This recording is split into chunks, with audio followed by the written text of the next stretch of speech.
Every nation has ghosts. Some are born from war, others from love that dared to exist.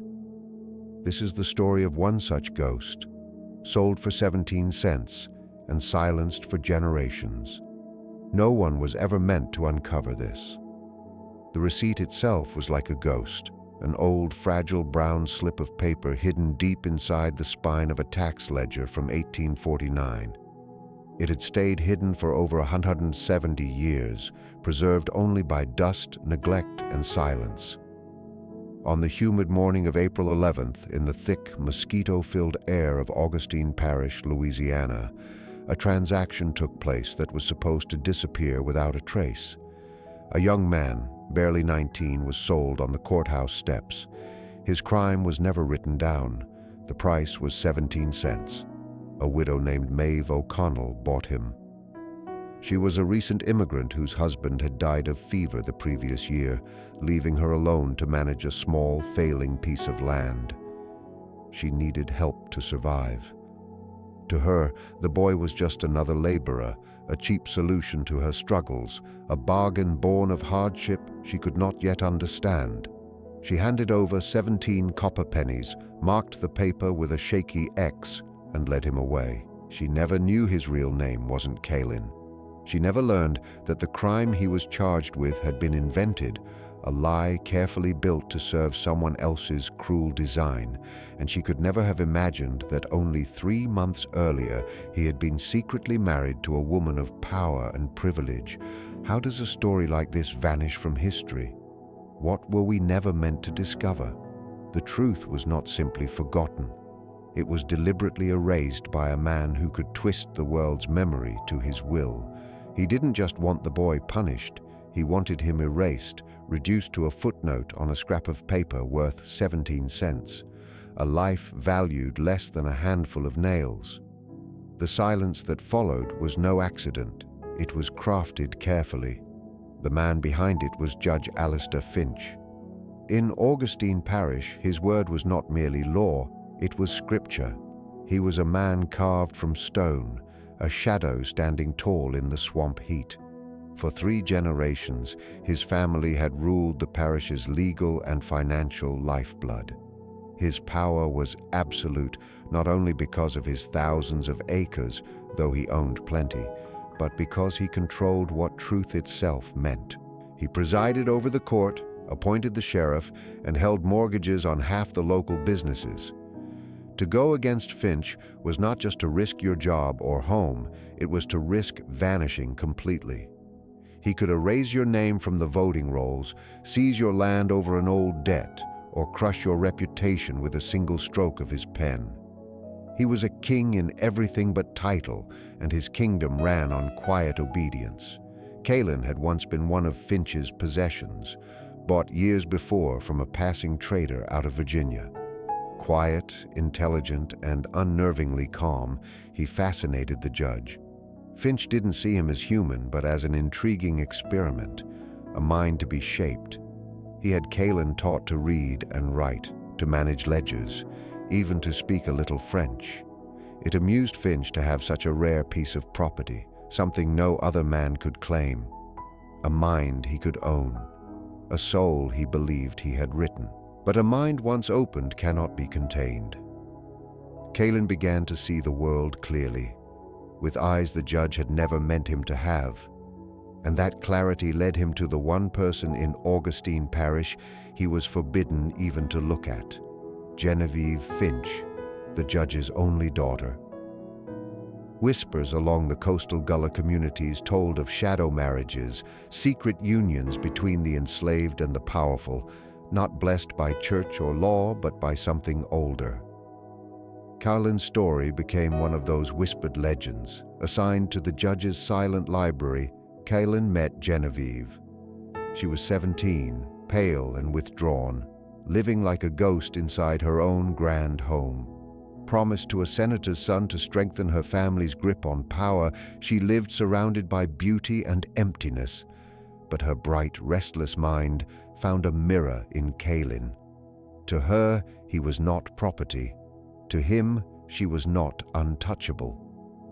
They spoke quietly among shelves of leather-bound books, about stars, about freedom, about things neither could truly reach.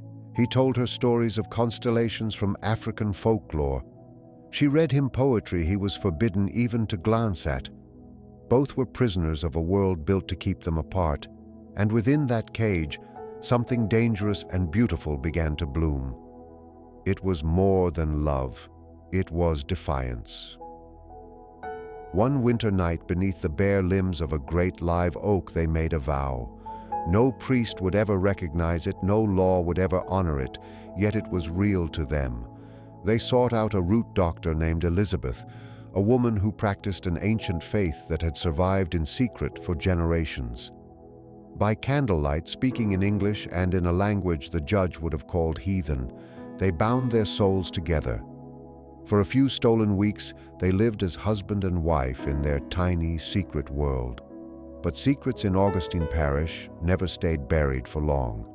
A misplaced book, a suspicious glance, a letter left where it shouldn't have been, small things that grew into disaster. No one knows exactly how Finch found out, but his reaction was remembered for decades. It wasn't loud anger, it was cold fury, the kind that freezes a room. He never confronted them. He simply began to destroy them. Genevieve was locked away, her books taken, her freedom stripped. He told her calmly that she had disgraced her family, her name, and her faith. His cruelty was measured, methodical, a slow breaking of her will. Kaylin's punishment was just as deliberate. Death was too easy. Finch wanted to erase him completely, to make him so broken that even Genevieve's love would die in shame. He planted her silver locket in Kaylin's room. The sheriff, Finch's loyal servant, discovered the theft. Kaylin was dragged from his bed at night and never saw Genevieve again. He spent 2 weeks in a cold stone cell with only rats and darkness for company. His official charge: theft of property worth $20. Parish law required a public auction. It was all perfectly legal and completely monstrous. Finch's pen removed Kaylin from every record, from every trace of Genevieve's life. The auction took place on April 11th. The air was heavy, thick, promising a storm. A small crowd gathered, locals, farmers, merchants, most unaware of what they were witnessing. Kaylin was the last to be brought forward. His hands were tied, his clothes clean. He looked more like a clerk than a field worker.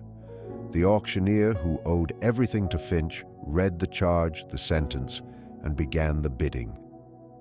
17 cents, he called. A ripple of confusion went through the crowd. A strong young man could sell for hundreds, sometimes more. 17 cents was absurd. It was an insult, a signal to the town. This sale was not about money. It was a ritual of humiliation. To bid was to challenge the judge's authority, and no one dared. Then Maeve O'Connell stepped forward. She didn't see the danger, the politics, or the symbolism. She saw only a boy she could afford. Her debts were growing, her land failing. 17 cents she could manage. "I'll take him," she said. The auctioneer glanced up at the courthouse window, where Finch was surely watching. His voice cracked as he called, 17 cents, once, twice. He hesitated, hoping something, anything, would stop him. The cicadas screamed in the trees, and no voice came. "Sold," he finally said, slamming the gavel down, "to the widow O'Connell for 17 cents. Maeve counted her coins, her hands trembling slightly as she passed them over. The clerk wrote the deed with frantic speed, eager to be done with it. She signed with her mark. It was over. She had just bought a man for the price of a spool of thread. As she led Kaylin away, he didn't look at her. His gaze stayed fixed on the second-story window, where he knew Finch was watching. Their eyes met for a heartbeat across the square, a look filled with hatred, grief, and something stronger. The judge's stare said, "See what I have made of you." But Kaylin's eyes held a promise. This isn't the end, Maeve noticed none of it. To her it was only a sad day's work. a desperate decision. She didn't know she had just taken home a man who had once been the secret husband of the most powerful man's daughter. She didn't realize she now carried a story dangerous enough to burn Augustine Parish to the ground.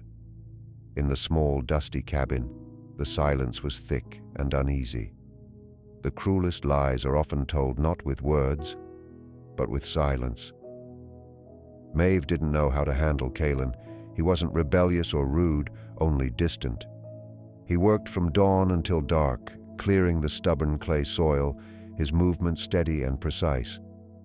He did everything she asked, yet his obedience felt hollow, almost frightening. He never spoke unless spoken to, and his eyes seemed to hold the weight of another world. Maeve tried to speak to him. She asked about his past, and he said softly, "I was in service, ma'am." When she asked if he had any family, he only shook his head. The silence between them grew heavier than the sweltering summer air outside. It was filled with things unsaid, his pain, her pity, both trapped in a story neither understood. Maeve was a simple, kind woman.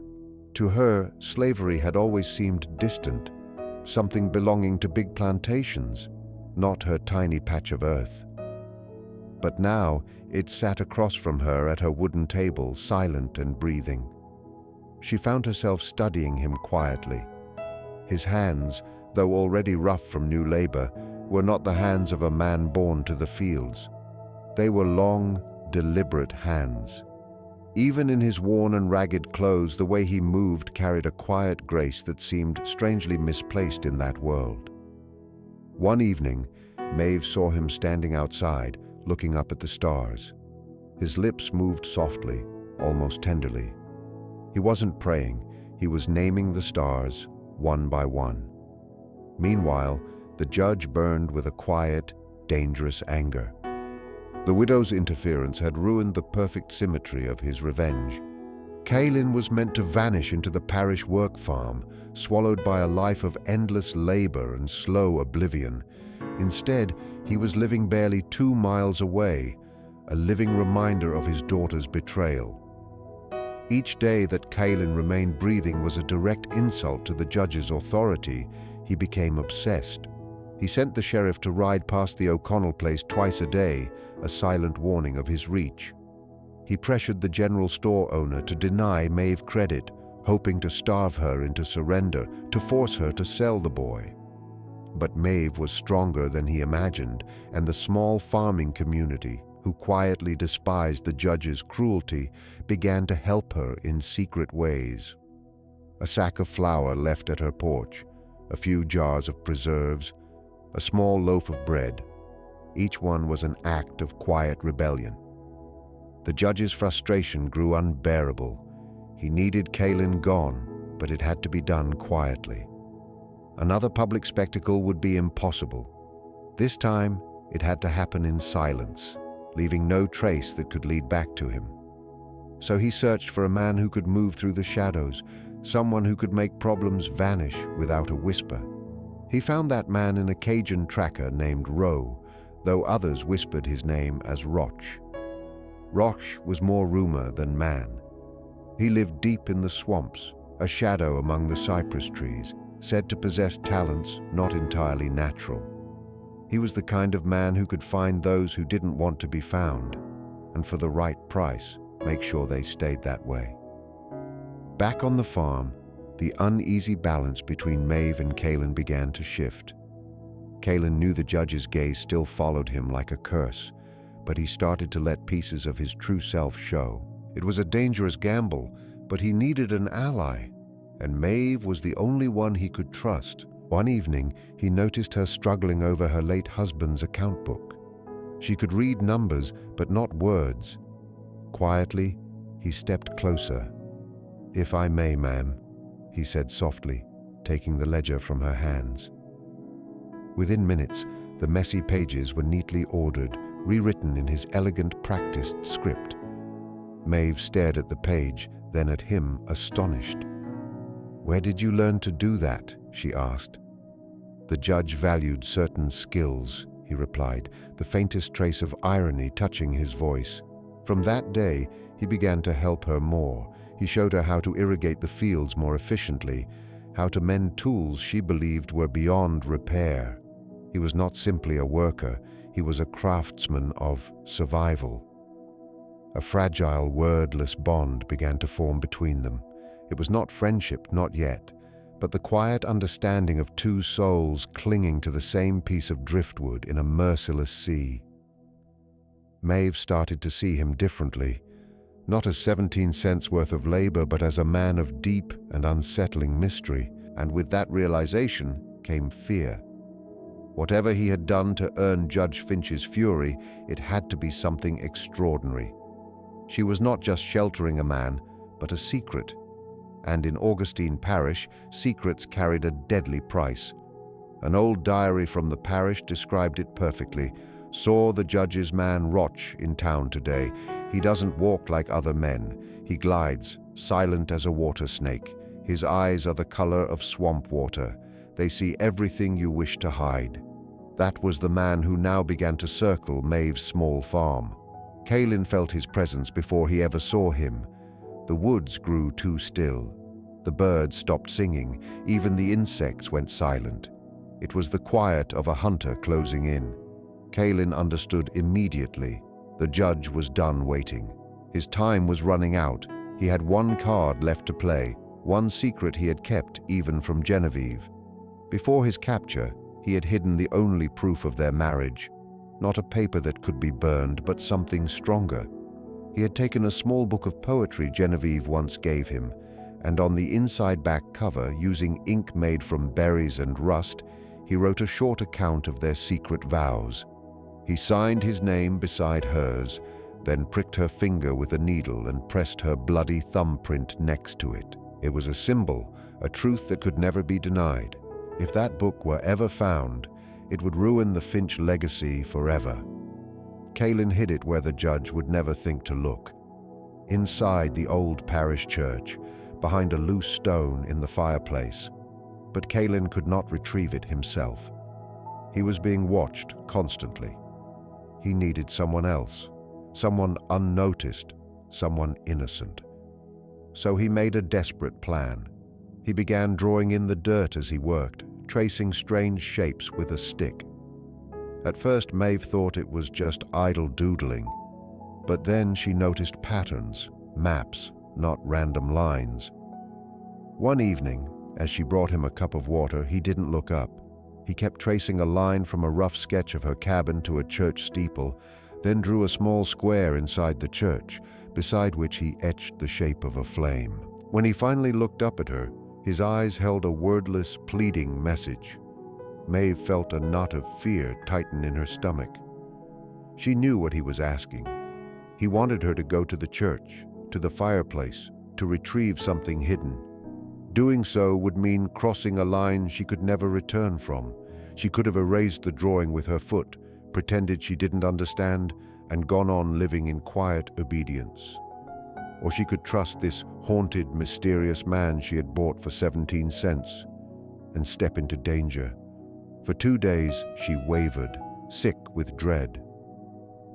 But the look in Kaelin's eyes haunted her. It wasn't the look of a criminal. It was the look of someone fighting to save his soul. On the third night, she made her choice. After he had fallen asleep in the small barn, she slipped out of her cabin, lantern in hand. The walk to the church felt endless. Every rustle in the dark woods sounded like breath. Every shadow seemed to hold the judge's cold gaze. The church was still and dark. The back door was never locked. She slipped inside. The air smelled of old wood and melted wax. Her trembling fingers searched along the stones near the fireplace until she found it, a single loose stone. Using a stick of kindling, she pried it open. Inside the hollow, wrapped in oilcloth, was a small leather-bound book. Her hands shook so badly she almost dropped it. She didn't open it. She didn't want to. She knew this was the thing at the heart of all the danger, the secret worth a man's life. She tucked it into her apron, replaced the stone, and hurried back into the night. The book felt cold and heavy against her skin. When she reached the farm at dawn, Kalen was waiting outside. He hadn't slept. He was standing guard, watching the road. When he saw the book in her hands, something changed in his eyes. For the first time, she saw relief, raw and deep. He took the book gently, his fingers brushing hers. "Thank you," he whispered. "You don't need to thank me," she said softly, her voice shaking. "Just tell me what we do now." Before he could speak, the sharp barking of a dog split the morning quiet. Then another joined in. Kalen's head snapped up, his body tense like drawn wire. "He's here," he said calmly. "Roch." He pushed the book back into her hands. "There's a man named Silas. He works the ferry at Black Creek Crossing. He's an old friend, one of the few the judge doesn't control. Give him this book. Tell him—" He paused, eyes burning. "Tell him the mockingbird is free." Maeve stared at him, confused. "What about you?" "The judge doesn't just want the book," Kalen said, already turning toward the dark tree line. "He wants me." Before she could protest, he ran, not toward the road, but straight into the woods behind the cabin. A deliberate act of sacrifice. Maeve stood frozen, clutching the book, his strange words echoing in her mind. Then she heard it, the sound of something moving through the trees. Fast, silent, predatory. She turned and ran. She ran faster than she ever had before, her lungs burning, the dark forest closing in. She didn't know the paths. She stumbled over roots, her face whipped by low branches. She only knew the direction of Black Creek, and she ran toward it, driven by a terror she had never known. Behind her, the sounds of pursuit grew closer, not heavy footsteps, but the cold, careful movements of a hunter. A snapped twig, a soft breath. And farther ahead, Kalen, making just enough noise to keep the tracker's focus on him, drawing the danger away from her. It became a race against sunrise. She finally burst onto the muddy banks of Black Creek. The ferry was a rough wooden raft with a pulley line. A stooped man with dark hair stood beside it, ready for the morning crossing. "Silas!" she gasped, stumbling toward him. The man looked up, eyes sharp and alert. He took in her torn dress, her wild eyes, the book clutched in her hands. "Are you Silas?" she repeated, breathless. "I am," he said, his voice low and steady. "Kalen sent me," she panted, holding out the book. "He said to give you this, and he said, 'The mockingbird is free.'" Silas's weathered face did not change. He took the book with steady hands, his expression grave. He understood the message. Kalen was carrying out the final, most desperate part of their plan. He likely wouldn't survive the night. From across the creek, a sharp cry rose through the mist and was suddenly cut off. Maeve flinched. Her blood ran cold. She knew whose voice it had been. Silas's jaw tightened. "Get on the ferry," he said urgently. Without another word, he untied the rope and began pulling them across the swirling water, his old muscles straining with effort. When they reached the middle of the creek, they saw him. Roch, the tracker, emerged from the trees on the opposite bank, holding a long knife with a darkened blade. He stood there, silent and furious, watching the ferry drift away. He was too late. Maeve stared back at him, at the man who had hunted and likely killed the boy she had bought for 17 cents. A wave of nausea and grief struck her, forcing her to her knees. She had been nothing more than a pawn in a game she barely understood, and people were dying because of it. "What happens now?" she whispered, her voice rough and trembling. Silas didn't look at her. His eyes stayed locked on the far bank, daring the tracker to try crossing. "Now," he said at last, his tone heavy with exhausted sorrow. "The judge loses." He lifted the book from inside his coat and held it high for Maeve to see across the water. A gesture of defiance, a promise that this story would not end in silence. Roch slipped back into the forest, his mission both completed and unfinished. They reached the opposite shore, a land that felt like another world, just beyond the judge's immediate reach. Silas secured the ferry and guided Maeve to a small hidden cabin nearby. Inside, an oil lamp burned softly, throwing a warm light over the simple wooden room. Silas placed the book on the table with something close to reverence. "You are safe here for now," he said quietly. "Who are you?" Maeve finally asked. "I knew Kaylin's mother," Silas began, his voice low, almost confessional. "Long ago, before the judge bought her. We were from the same place in Virginia. I promised her I'd look out for her boy. I failed. I stood by, too afraid of what the judge might do. Kaylin knew I ran this ferry. He knew I had ties to people who helped others disappear, the Underground Railroad. He reached out weeks before this, fearing the judge had learned his secret. We made a desperate plan. Getting him out was one thing, but he refused to leave without proof, without this book." He tapped the cover softly. "A man's life is temporary, but truth can live on if someone is brave enough to protect it." He finally met her eyes, filled with regret. "He didn't expect to survive.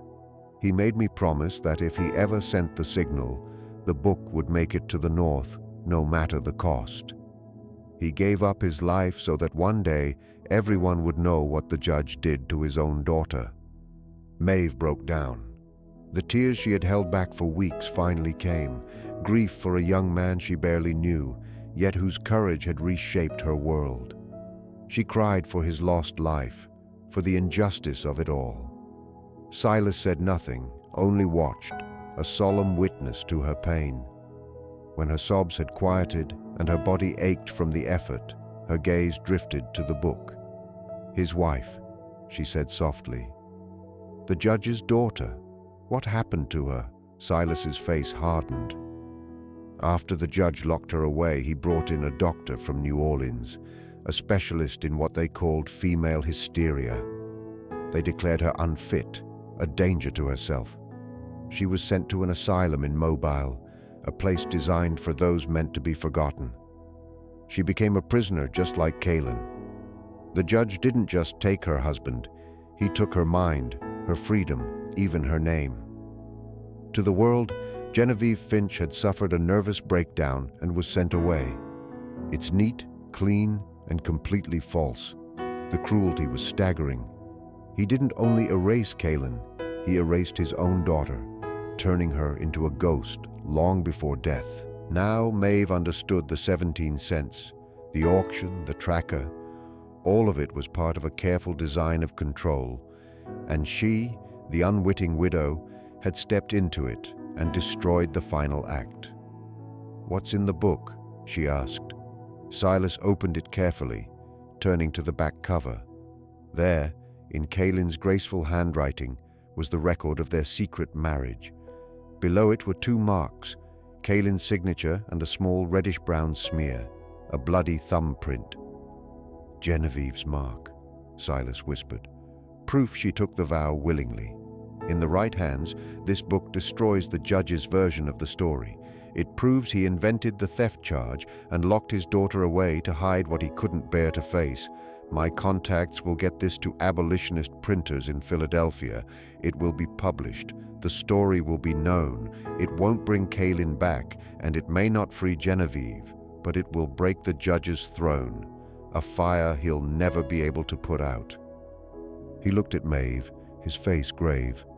"But you can't return to Augustine Parish. The judge will never stop searching. You're the loose end, the one who knows the truth." Maeve thought of her farm, her husband's grave. All of it was gone now, erased by a history she never chose. She was a refugee from a war fought in secret. "Where will I go?" she asked. "North," Silas said. "We'll get you somewhere safe, a new life. It's the least we can do. It's what he would have wanted." Maeve vanished from Louisiana, helped by Silas and the Underground Railroad. She traveled by night, hiding in barns and cellar rooms, moving steadily north until Louisiana became only a memory. She changed her name, cut her hair, and became someone new. a woman with no past. The book went with her, a sacred relic passed from hand to hand until it reached Philadelphia. In 1850, an anonymous pamphlet appeared titled A Parish of Lies. It told of a powerful Southern judge, his daughter, and the educated slave he destroyed to protect his family's name. Names were omitted, but the truth was clear enough. The mainstream press called it propaganda, but the seed had been planted. The judge's power, once absolute, now had cracks. He grew paranoid, seeing betrayal in every corner, spending a fortune hunting a ghost. Truth, once released, could not be recaptured. Judge Alistair Finch died in 1863, not in battle, but of a stroke, alone in his grand library. Genevieve remained in the asylum until 1888, silent, detached from the world. Rock the Tracker disappeared into the swamps. A report in 1854 claimed his body was found in a bayou, cause of death listed as alligator attack. Others whispered that someone had finally settled the debt from Black Creek. Silas lived quietly, helping others find their freedom. Calen's body was never found. Rock likely buried him in an unmarked grave deep in the swamp, another soul absorbed by Louisiana's dark soil.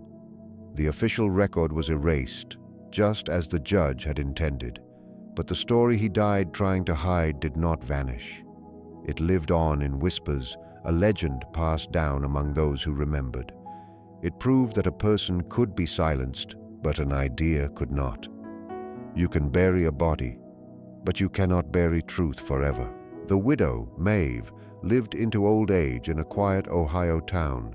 She never spoke openly of what had happened, yet it was said she kept a small, worn pamphlet locked in a box until her final days.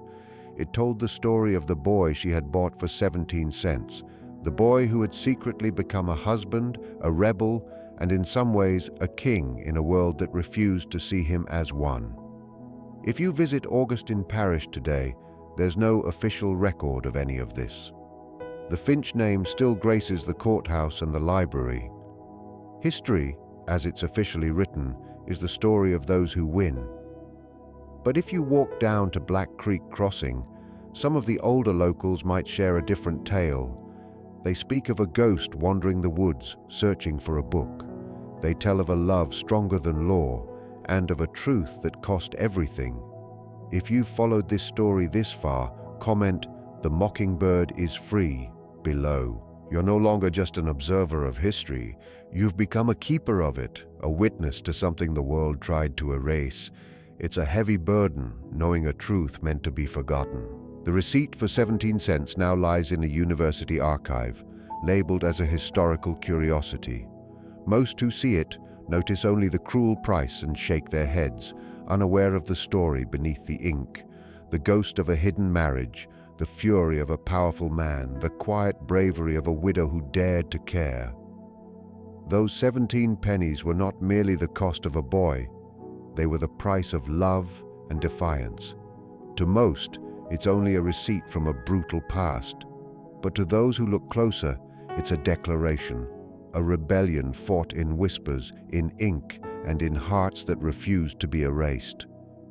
It reminds us that the most vital histories often leave the faintest marks. They must be uncovered, protected, remembered. They are the stories powerful men tried to bury under laws and lies. The system that let Judge Finch act as he did was more than legal. It was a prison of the mind. It turned people into property and assigned worth by ownership. What Calen and Genevieve did wasn't theft or simple romance. It was a quiet revolution. Their real crime was seeing each other as equals. That was the one sin their world could not forgive. Because if a slave and a master's daughter could be husband and wife, bound by love beyond law and property, then the entire foundation of that world collapsed. Power would be revealed as illusion, order as a fragile mask. The judge had to destroy them, not just to punish, but to protect the lie he lived within. His cruelty was more than vengeance. It was fear, an attempt to kill a truth that could expose him as a ruler of ghosts. Think of the widow Maeve. She may be the story's most important figure. She was no hero, no activist, just an ordinary woman faced with an impossible choice. What would you have done in her place? Would you have turned away, telling yourself it wasn't your concern? Most would. That quiet apathy is what allows evil to thrive. But Maeve, poor and uneducated, chose differently. She saw the man, not the slave. She chose to trust when fear might have stopped her. She chose to act, her simple, desperate courage, running through the woods with a book she could barely read, carried more power than all the judge's wealth and laws combined. She didn't just save a book, she saved a truth. She became the unlikely guardian of a story that was never meant to survive. A haunting rumor lingered about Genevieve Finch. Old nurses at the Mobile Asylum once spoke of the silent woman in room 213. Every year, on April 11th, the anniversary of the auction, she would draw a single image on her wall, sometimes in charcoal, sometimes in blood. Always the same, a mockingbird with its throat cut. The staff would scrub it away, but each year it returned, a silent memorial, a love carved into time. It was her last act of rebellion, a memory that refused to die. Despite her father's cruelty and decades of imprisonment, the love she held for Kaylin endured, buried but unbroken. It was a story written on walls, told in silence and in blood, a testament to the man she married.